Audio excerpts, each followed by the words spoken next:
Barbara. I'm Cheryl. And I'm Naima. We're three Black moms.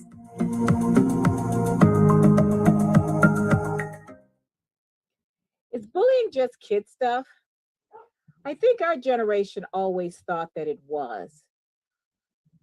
We grew up knowing about bullies and knowing about bullying, and I think it took until this generation or the millennials before we realized that bullying isn't just kid stuff, that there's much harm that comes, that children actually commit suicide younger and younger ages because of bullying. And I want to know, what do we do? How do we stop it? Do we just dismiss it as saying, oh, everybody has to go through this? Or should we start to look at it as a serious problem? Because bullied children grow up either to be bullies themselves or with other problems. Not only that, we've had a whole administration over the last 4 years that has embraced bullying as if that is the proper way for a grown up to act.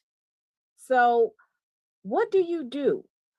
When my daughter was younger, she was, for most of her growing up years, her formative years, one of maybe one or two children of color in her private Catholic school. And I worried about the bullying. And even though she was never the target, there came a time once when one of her friends was. And she came to me because she was very upset about it. And I talked to the principal, and I also talked to the parents of this child, because Sarah wanted to be the support system for this child who was being bullied by another group of girls. And I applauded Sarah because Sarah's one of those people who always stands up for her friends. And I think what we need more are teaching children to be allies to those who are being bullied. But like I said, we've all had those things happen to us. So, sisters, what did you do when this happened to your kid, or did it? There are a couple of things that I can respond to in that question. I remember when I was probably in second grade, 1A or 1B, and there was this girl named Loretta who used to come up behind me in line and threaten that she was going to beat me up every day after school. This went on for a number of days. I would step out of line, tell Miss Gill, my teacher, that Loretta was going to beat me up, and Miss Gill would walk me out another door and I would run home. So after this had happened for a number of days, the teacher herself confronted Loretta, told Loretta she needed to stop saying that to me. Nothing better happened to me or it was going to be too bad for her. And so after that, I wasn't bullied by this little girl anymore. Now, another situation happened when I was doing an article actually on bullying. And I was talking to one of my colleagues up in the Raptors. Our kids were taking swim class, and she was telling me how her sons, because they were Jewish, were being bullied at school. Other kids were snatching off their yarmulkes, calling them all kind of racial slurs. She went to the administration about it, and they just tried to laugh it off and say, oh, this is just kid stuff. And she got really angry, and she actually threatened to go to the news media of this anti-Jewish bullying that was going on in her school, and the administration was doing nothing about it. And it was only when she threatened to go to the news media with this story that they stepped in to do something about it. Now, in my neighborhood where my kids grew up, they had gone to a private school for a number of years, and then we moved and we're in a different kind of environment. Our kids went to a public school, and the parents themselves had initiated, it wasn't called anti-bullying, it was called like Friends of Mary Gage Peterson School. And they would actually work as patrol people, all of these different moms who either work from home or were taking time off from regular professional jobs, to actually police the playground area, intervene if they saw any kind of mess going on, but they were really like a safety net to keep kids from being bullied. Now, in another incident, I had a friend who actually confronted these boys who were bullying his son and said, "You better not mess with him anymore, or you're going to have to deal with me and you will be really sorry." So that's when these kids backed off. And I have to say, a lot of this is important for parents to step in. I actually saw a bumper sticker, and I'm not lying. I saw a bumper sticker that said, "My kid beat up your honor student." And I thought, what kind of parent has that kind of mindset? The bully parent. That's a very common. I've seen that. When you have my child is an honor student, and then, like you said, my child beat up your honor student. How pitiful is that? But that just lets you know. Was it as the tree bends, so bends the tree twigs or whatever. So you do have parents that are low self-esteem, mad because they weren't smart in school, resentful of the smart children, and probably bullied them. Now, I had some very severe bullying experiences, specifically the year that I was skipped from 3rd to 5th grade. And that also, I think I mentioned it, the year I turned very dark. And, I played outside in the summer, so I was dark, I was young. I was smart, because I knew all the answers and everything, and I would always raise my hand. And so there was a group of girls that bullied me that entire 5th grade and 6th grade. And the 5th grade teacher, she always had alcohol on her breath. She was not there. I mean, emotional support was none. She wasn't paying attention. And this is one of the reasons why I was so active in my daughter's school. I wanted to be present, and that was a good school, Bet Shabazz International Charter School. It was a very parent involved school, which I think helped cut down on incidences of bullying, because your parents were there watching, and your parents knew all the children, and children knew all the parents. So that really provided a safety net for the children in that environment. But there were instances of bullying that we dealt with. But when I was in Whistler, there was a fight every day after school, number one. And in my particular case, because these 6 girls wanted to bully me, one of them, a situation came up. And if you're still alive and you're watching this, you know who you are. I remember. Yes.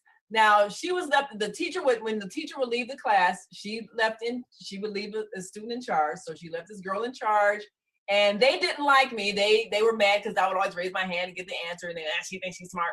So they were just watching me to wait any little thing I did. So I think somebody told a joke or something, I laughed a little bit. So they wrote my name down on the list. And so as soon as the teacher came back, she said she was talking. And so, I'm angry because, I'm getting in trouble because the teacher said, I ain't no talking. So whatever the punishment, I don't remember what it was. But the whole idea was that they lied on me out of resentment, jealousy, whatever it was, just picking on me. And so I was mad. So I confronted the girl after school, and I can't remember how the fight started. Usually, when you're arguing, somebody pushes one into the other. Instigators. Yeah. So someone pushed us together, and then we're fighting. So anyway, I got suspended, and I think she didn't. And so our parents came up to school and confronted the principal. They talked. They had a meeting with the vice principal, and they first of all explained, you should not have had children watching the classroom when the teacher leaves. Why did that happen? And number 2, why did the other child not get suspended as well? She also fought. So, I think what ended up happening, we both got a day suspension or something, but they didn't do that with putting children in charge of the classroom anymore. That was a practice that was ended. But I remember, and then the vice principal, he went and had a talk with all 6 of those girls that had been bullying me. So that happened. So your parents really have to advocate for you. I remember when Zakia was in high school, she was reading this book. There was a class assignment, this book, Stop Laughing at Me. I can't remember the author. Yes. But you know And that my girls actually met the yeah, author. she came. That was an excellent book. Excellent. Yeah. But I was mad at that girl's parents because they let her get bullied and they did nothing. I was so angry at her parents. I'm thinking They didn't believe her. child's coming. They thought she was having mental problems. Yes, and they let her get bullied. And I was just so angry at them because you have to have adults who will step in and you have to have teachers who will step in.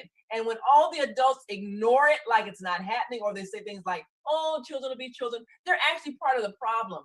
Because now I remember they're a big part of the problem, and that's they why allow it to happen. Suicide when children are 9, 10 years old, before puberty, they are hanging themselves in closets, and they're finding their parents' guns or something, but they're killing themselves. Yes. These are or going into a classroom and shooting up other students. Yes, when they get to high school. Mm-hmm. Yes.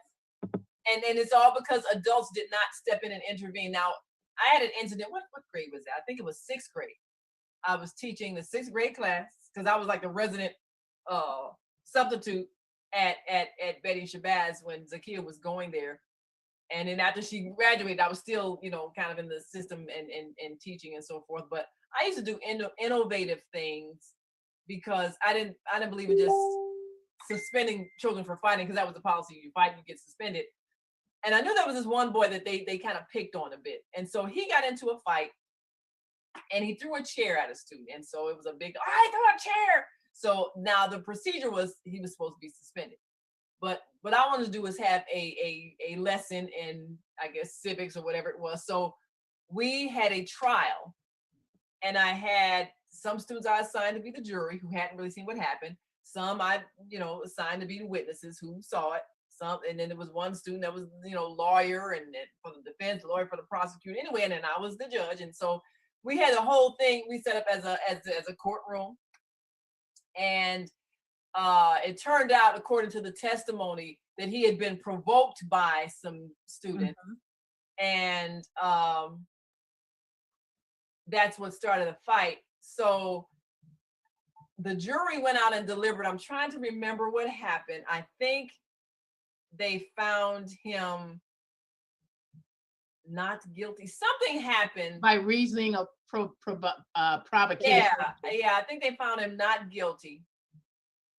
But then afterwards, the principal was upset with me and said, no, the procedure is that we are suspended. Because my rule was, if he's found not guilty, he doesn't get suspended. If he's found guilty, he gets suspended. And I think they found him not guilty. And so I didn't write out the suspension papers. And somehow I got back to the principal and she's like, no, you're supposed to suspend him because that's the rule. And I understand that, but I'm trying to teach, number one.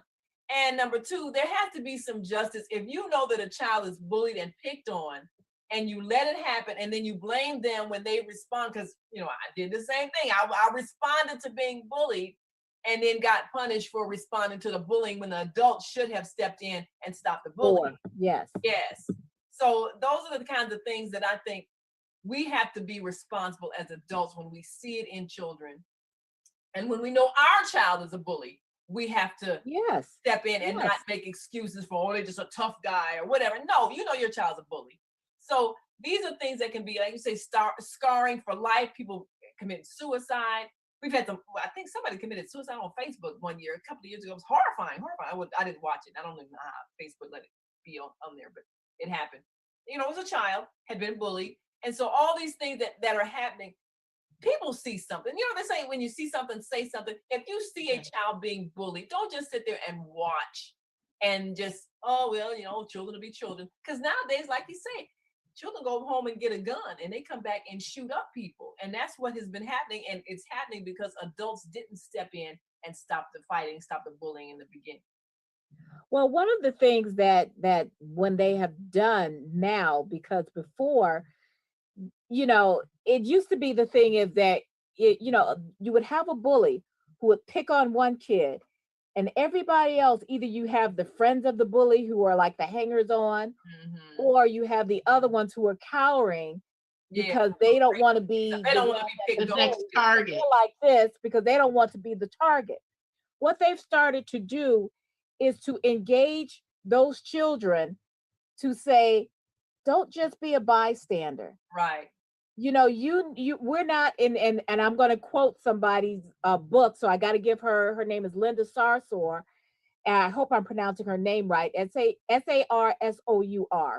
Mm. is her name. She's a Palestinian American who does a lot of activism work, and she's amazing. If you get her book is called "We Are Not Here to Be Bystanders," and that's the thing, is that we have to stop, letting people just stand by and watch these things. So they're trying to engage children to say, if you see something, say something. If you see something. And I remember, and I won't say any names about who these people are, They're still alive. but We know y'all.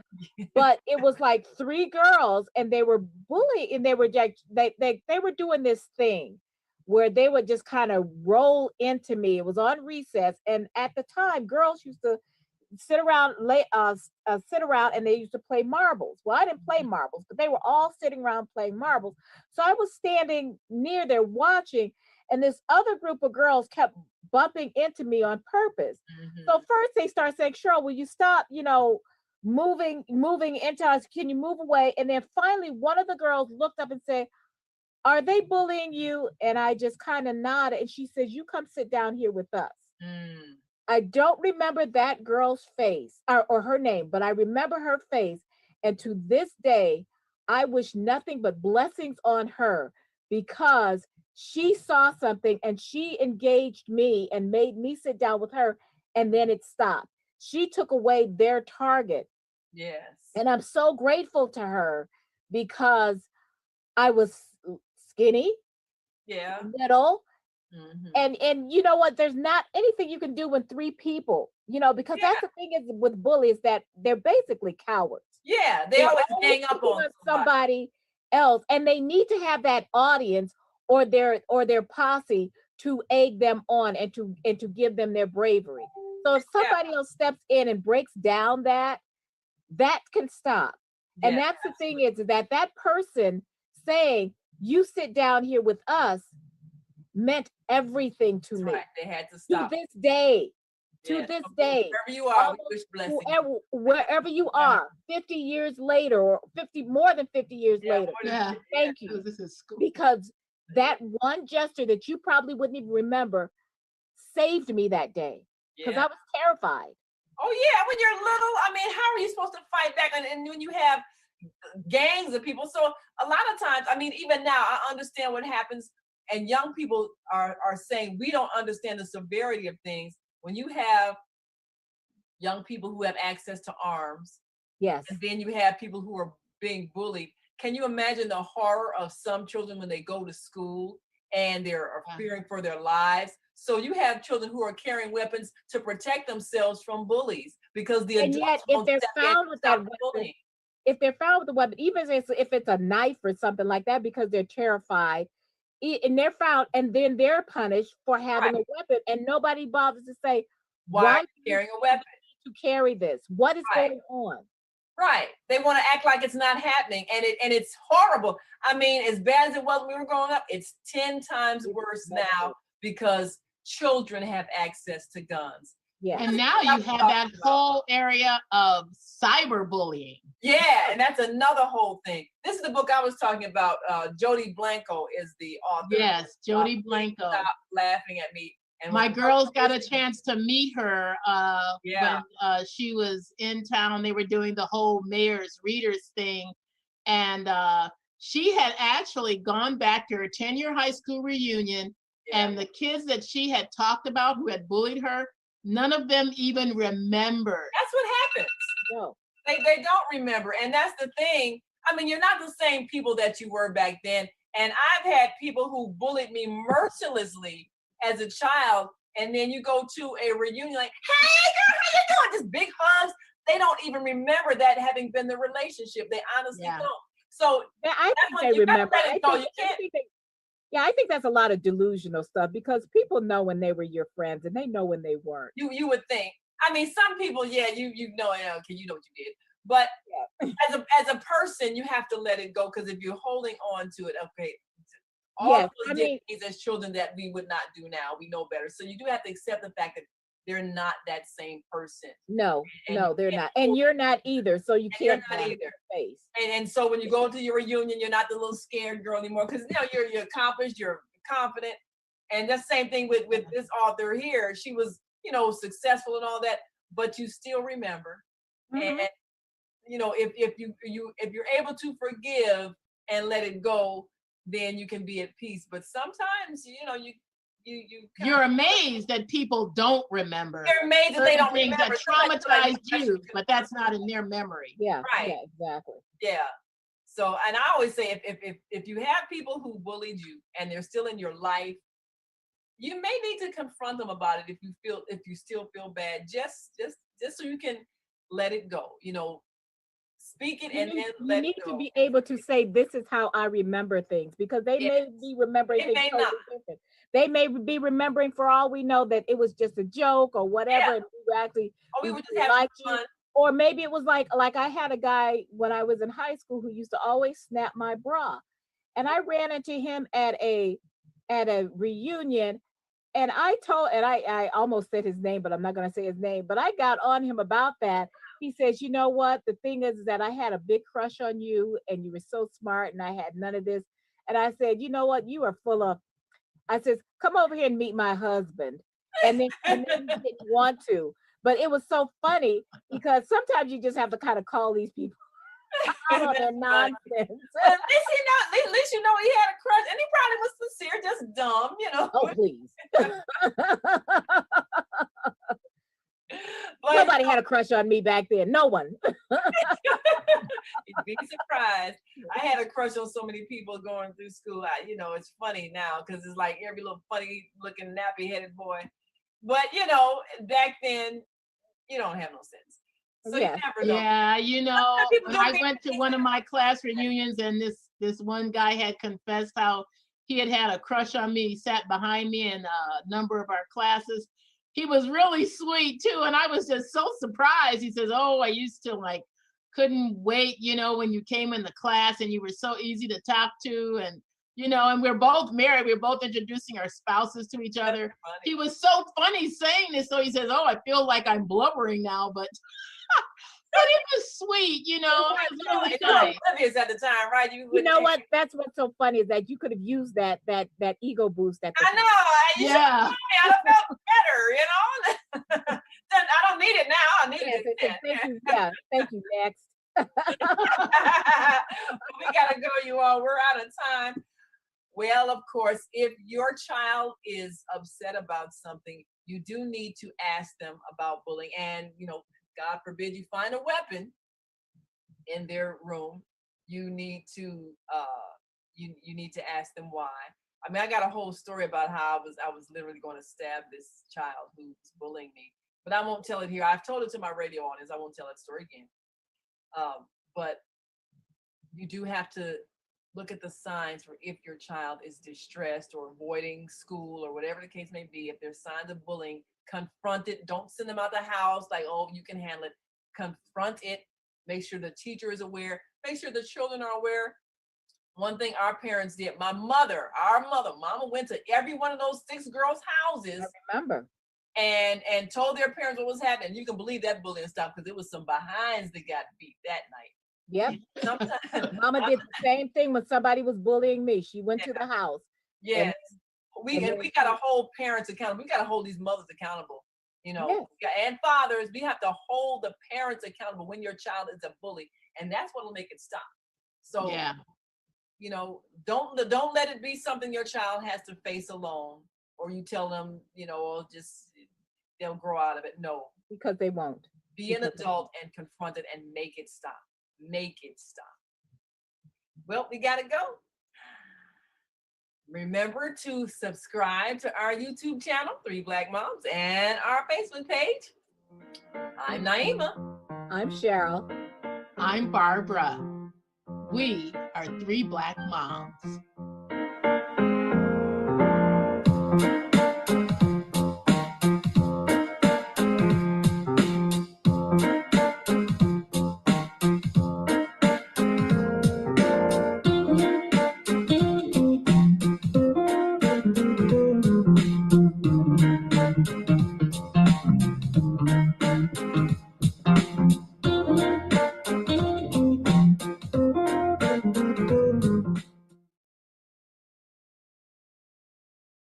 Can I tell you the one thing that separates women who have their money handled from women